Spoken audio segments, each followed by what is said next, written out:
अगर पूरी दुनिया में देखें तो आज क्या इश्यूज टीवी में आते हैं?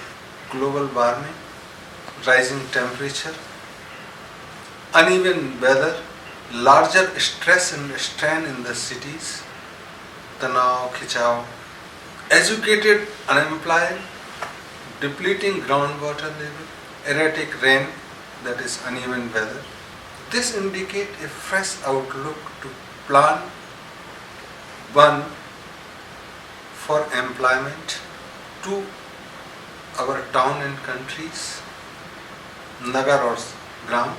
Third, a total outlook how we want to live. तीनों को अगर अलग अलग देखें तो सबसे पहले हम जो क्रॉनिक भारत में या पिछड़े देशों में प्रॉब्लम है, अगर कोई भी चुनाव में नेता उतरता है तो वादा जरूर वो रोजगार की करता है, लेकिन जैसी सत्ता में बैठता है या उसके पहले भी उसको समझ में आता है कि मैं वादा खिलाफी करूंगा ही इसलिए, क्योंकि उनकी समझ ही नहीं है कि इतना रोजगार देंगे कैसे, अवेन्यूज ही नहीं है सरकार के पास और ना कुछ नया करने की सोच बनती है, तो वादा खिलाफी होना स्वाभाविक है। और इस तरह एक सरकार आती है और 5 साल 10 साल जनता वेट करती है, फिर उसको हटा के दूसरा और कोई तीसरा चौथा ऑप्शन नहीं आता, इसलिए वही लोग एक के बाद आते रहते हैं। इससे जनता में एक असहायता, हेल्पलेसनेस और एक होपलेसनेस डेवलप होती है, आशा रहेगा, और ये दोनों एक क्रॉनिक डिसीज की तरफ ले जाते हैं, जहाँ हेल्पलेसनेस कैंसर की तरफ ले जाती है।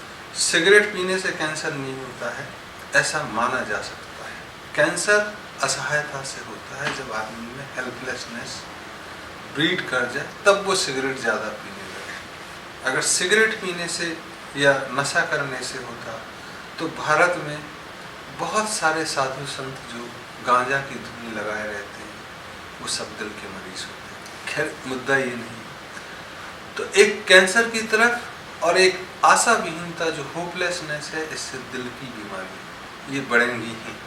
Helplessness, hopelessness, unemployment, rising pollution, जब आपको फ्री एयर जो स्वस्थ हवा नहीं मिलेगी तो शरीर में कुछ ना कुछ तो तब्दीली आएगी। जहाँ ऑक्सीजन जाना है, अगर कार्बन डाइऑक्साइड आपके पास आई तो आपको दिन में भी नींद आएगी। तो आपने देखा होगा कि बाजार में घूमोगे तो आप थोड़ी देर में ही थक जाते हैं, खेतों में घूमोगे तो शायद 5-10 किलोमीटर आराम से चलोगे। अगर यह समझ में नहीं आता है तो जब आदमी बीमार होता है तो अस्पतालों में फ्रेश एयर, ऑक्सीजन मास्क लगाया जाता है, मतलब फ्रेश एयर से आपकी स्फूर्ति में बढ़ोतरी होती है। चूँकि इतना ज़्यादा बड़ा शहर हो गया है और हवा का प्रवाह रुक गया है, तो जो पैसे वाले हैं वो एसी लगाएंगे, और ज़्यादा पैसे वाले सेंट्रलाइज एसी लगाएंगे, और जब एसी लगाएंगे तो उसकी गर्मी कहीं ना कहीं तो अंदर ठंडा होगा, बाहर और गर्म होगा, तो क्रमशः शहर गर्म होता ही जाएगा और ठंड में और ठंड। तो जैसे वेदर में गर्मी बढ़ी है तो बर्फ गिरने की मात्रा भी बढ़ी है कुछ इलाके में। तो जितने अखबार हैं वो गर्मियों में ग्लोबल वार्मिंग की बात करते हैं और ठंडों में आइस एज की बात करते हैं। दूसरी तरफ पर्यावरण बात, जो भी पर्यावरण से जुड़े हुए वैज्ञानिक हैं या उससे जुड़ी संस्थाएं वो कहती हैं कि पेड़ लगाना जरूरी है, और शहरों में पार्टीशन सुंदर दिखे इसलिए लकड़ियाँ लगाना ज़्यादा जरूरी है। रेगिस्तान में आपको लकड़ी भेजनी कुछ और हो सकता था, वैसी नगर व्यवस्था हो सकती थी, लेकिन लकड़ी चाहिए। तीसरी तरफ लोग कहते हैं कि अगर हैदराबाद जैसे या बेंगलोर जैसे शहर का तापमान आपको कम करना है 2 से 3 डिग्री, तो 10 लाख पेड़ लगाने हैं। इसका मतलब गर्मियों में अगर 44 डिग्री टेम्परेचर जा रहा है और 10 लाख पेड़ होंगे तो गर्मी में उसका टेम्परेचर 41 से ज़्यादा नहीं जाएगा। तो अगर हम हरित क्रांति के पहले चलें, जब फॉरेस्ट कवर 33% था और आज जब 19% 20% के आसपास है या उससे थोड़ा कम होगा, तो तुम देखोगे कि तापमान में कितना अंतर आया है बड़े शहरों में। भोपाल जैसे शहर का तापमान 7 से 8 डिग्री गर्मियों में बढ़ गया। ठंडों में 7 से 8 डिग्री कम हो गया। मतलब कुल मिला के 14-15 डिग्री का भोपाल जैसे झीलों के शहर में, जो भारत के मध्य में है, अंतर आया है। ये पिछले 25 से 30 वर्षों। दिल्ली का हाल बेहाल बहुत पहले से था, इसलिए उसके बारे में चर्चा नहीं करेंगे।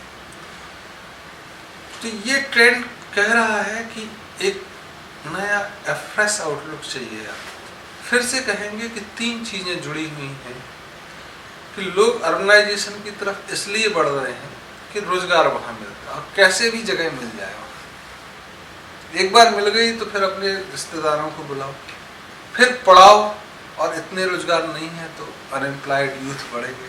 जिन्होंने बचपन से रईसी देखी है, बाद में पैसे को मोहताज होंगे तो अपराध तो करेंगे, उसको हम जायज़ नहीं ठहराएंगे।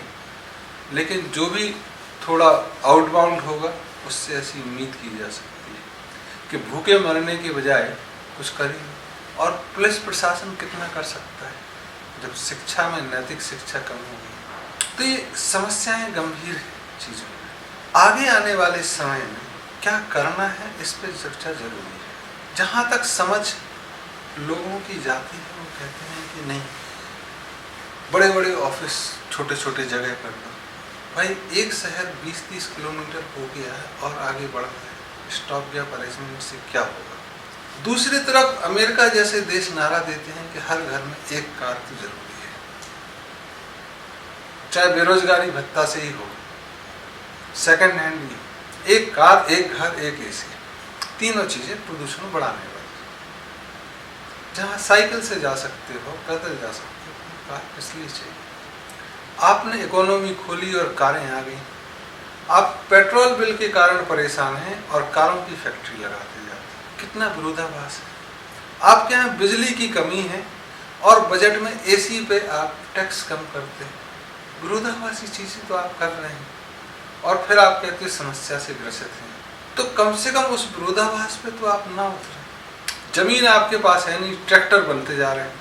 आज की डेट में जितने ट्रैक्टर हैं, उससे पूरे देश की जमीन 10 बार जोत लो आप पूरी फसल में। गर्मियों में जून के महीने में आप पूरी फसल 10 बार जोत सकते हैं। ट्रैक्टर ऑलरेडी है, तब भी ट्रैक्टर की फैक्ट्रियाँ चल रही और बैंक उस पर लोन दे रहे हैं। गाँव में व्हीकल लोन मिल रहा है, लेकिन फसल लगाने के लिए लोन नहीं। खैर, ये चर्चा अपने प्रारूप से थोड़ी इधर उधर हो रही है, लेकिन महत्वपूर्ण जो प्रश्न आपने पूछा, उसको तीनों तरीके से करने की जरूरत है। और यह इंडिकेट करता है कि हमको cities as well as villages फिर से प्लान करने होंगे। कैसे करने होंगे, इस बारे में चर्चा एक अलग प्रश्न के रूप में हो सकती है।